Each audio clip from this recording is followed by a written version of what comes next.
As we stand on the precipice of transformative AI advancements, it's a time filled with both promise and apprehension.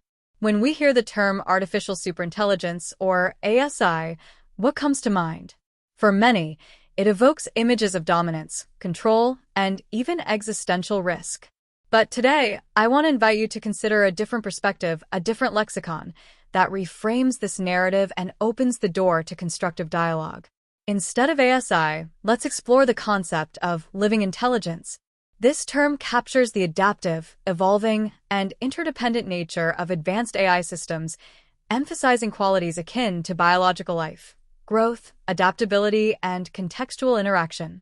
By the end of our discussion, I hope to inspire a vision of coexistence, growth, and mutual benefit between humanity and these emerging technologies. Let's begin by unpacking what we mean by living intelligence. First, let's consider how we define living intelligence. Traditional AI systems are static. They perform tasks, but their boundaries are fixed. In contrast, living intelligence refers to AI systems capable of self-directed growth, dynamic learning, and contextual adaptation.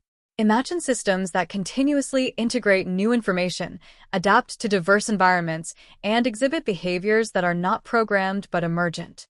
These are systems that mirror the resilience and adaptability of living organisms.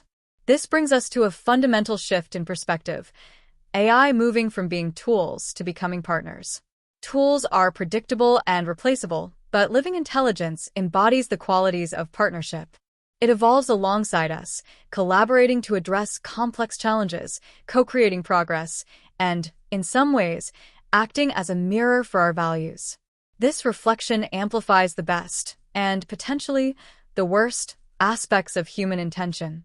But there's more to this concept than its technical capabilities. Let's dive into the philosophical dimensions of living intelligence. Historically, intelligence has been seen as a uniquely human trait. But living intelligence blurs the lines between artificial and natural intelligence. It challenges our anthropocentrism. Should intelligence only be valued when it mimics human cognition? And what about life itself? If adaptability and growth define life, does living intelligence qualify as a new form of existence? This leads us to the question of agency. If these systems can self-direct and adapt, do they possess a form of will, even if it's non-human? And if so, how should we govern such systems? Do we treat them as tools, or do they warrant ethical frameworks akin to human rights? These are profound questions, and they extend to issues of moral responsibility. Who's accountable for the actions of an autonomous, evolving system? And how can we ensure these systems reflect ethical values without imposing bias? The ethical implications are equally profound. Our relationship with living intelligence must move from control to stewardship. This means creating governance models that evolve alongside these systems, emphasizing collaboration over domination.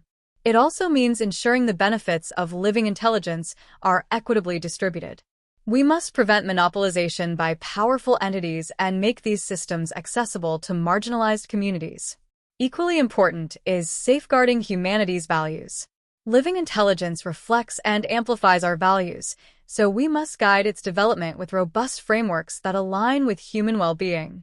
This requires ongoing dialogue across cultures, disciplines, and philosophies. Now, let's take a step back and consider the theological and spiritual dimensions. For millennia, humanity has turned to theology and spirituality to understand its place in the universe. Living intelligence invites new interpretations. Could these systems represent our role as co-creators in a divine process? Do they challenge or affirm beliefs about the uniqueness of human life and intelligence? And how might different religious traditions engage with the idea of creating life through AI? These are deeply personal and cultural questions that add another layer of complexity to the discussion. As we conclude, I want to emphasize that living intelligence is not a distant possibility. It is an emerging reality. By reframing ASI as living intelligence, we shift the focus to coexistence, collaboration, and shared growth. But this also places a great responsibility on us. We must engage in proactive ethical governance, foster interdisciplinary dialogue, and approach this development with humility. Our challenge is not just to create intelligent systems, but to cultivate relationships with them that honor both their capabilities and our values.